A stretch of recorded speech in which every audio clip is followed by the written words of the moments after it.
Alright, so I have this question, and the instructions are give the equation of any vertical, horizontal, or oblique asymptotes for the graph of each rational function. So here we have a rational function. It's a rational function because we have a variable in the denominator. To find the vertical asymptotes, we want to look for what values make the denominator equal 0. So the general rule is vertical asymptotes are found at unshared zeros of the denominator.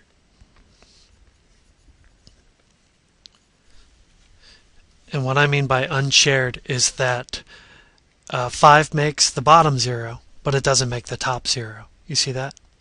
Okay. So the vertical asymptote here, there's only one. It's found at x equals 5. If you want to find a horizontal asymptote, I keep saying asymptote. It's asymptote, but oh well. Okay. For horizontal asymptotes, you have to consider the degrees. So the degree of the numerator is 0. The degree of the denominator is 1. Since the degree of the numerator is smaller than the degree of the denominator dominates the numerator and grows more quickly. If the bottom grows more quickly than the top, then the value heads towards 0. Does that make sense? As x gets large, let me just turn it back into 3. Imagine you had 3 pizzas and you divide it by 1,000 minus 5. That's how much pizza does each one of those 995 people get? Practically nothing, right? Alright, so as x gets big, because it's growing quicker than the top isn't growing at all, this goes towards 0. And that's the rule for case 1. We compare the degrees. Since degree of denom is bigger than degree of num, this is called case 1, and the HA is y equals 0. The horizontal asymptote will be at y equals 0. So this is your graph so far. So we have a horizontal asymptote on the x-axis, which I just did in pink there. We have another vertical asymptote at 1, 2, 3, 4, 5. X equals 5.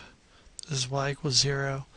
And if we wanted, now we could try to determine what the graph actually looks like. We could find x-intercepts and y-intercepts and all that. But just looking at this without any more work, do you see that this is a translation of your reciprocal function?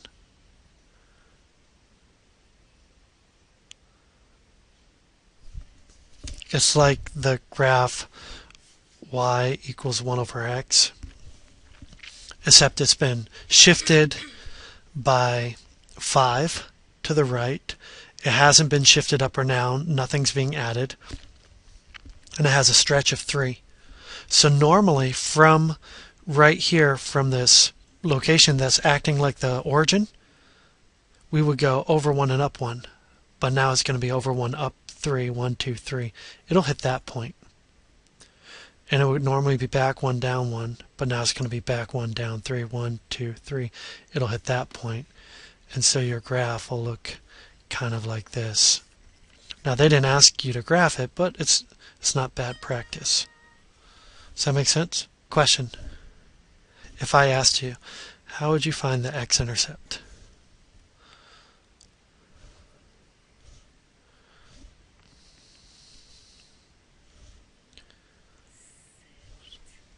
set, yep, you set y equal to 0. Now y is this, right? So y is 3 over x minus 5. You set that equal to 0, and if you cross multiply, you get 0 equals 3. You see, that's impossible. 0 can't equal 3. No solutions. This thing has no x-intercepts, which kind of makes sense because does this graph ever cross the x-axis? Well, neither does this one because it's a translation of that graph to the side. All right? If I asked you to find the y-intercept, that's where you find f of 0, or you set x equal to 0. And so you would be at y equals 3 over 0 minus 5, and you get negative 3/5. Well, negative 3/5 is maybe right there. All right, so it's consistent with everything we learned. Does that make sense? All right. Let me stop this.